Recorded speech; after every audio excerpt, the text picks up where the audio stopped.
Antonio from BSE EA2A, and I'm here to say something about my professor in PE subject, who's Mr. Butch.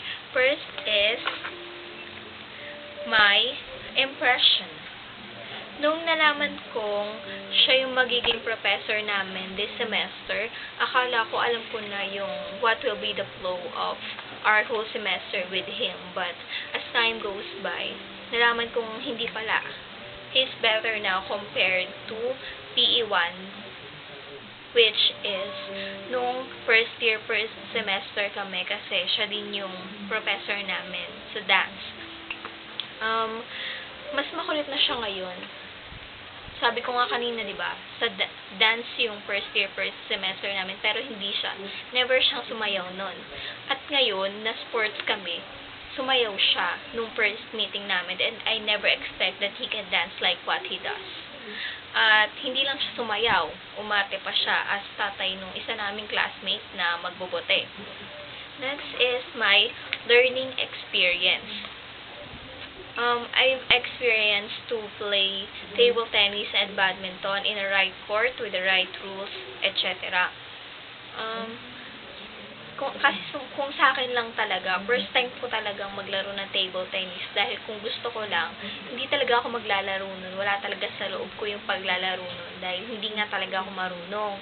Pero sabi nga ni sir, kaya kami nag-aaral para matuto. And that's what I've learned, how to play table tennis and badminton.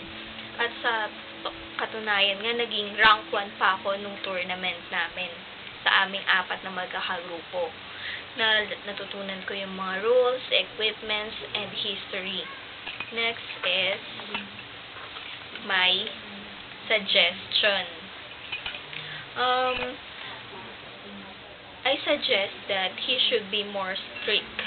Kasi nung midterm examination namin, hindi siya ganun ka higpit, kaya yung iba nagkopyahan na lang at hindi yun maganda.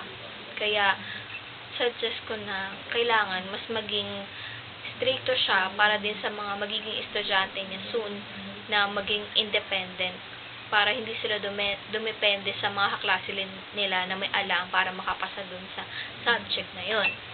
Next is my dedicated song. Gusto ko sana Pusong Bato kasi nasabi niya sa amin dati na favorite daw niya yun. Kasi hindi ko naman alam yung lyrics, kaya Just the Way You Are na lang. Ito.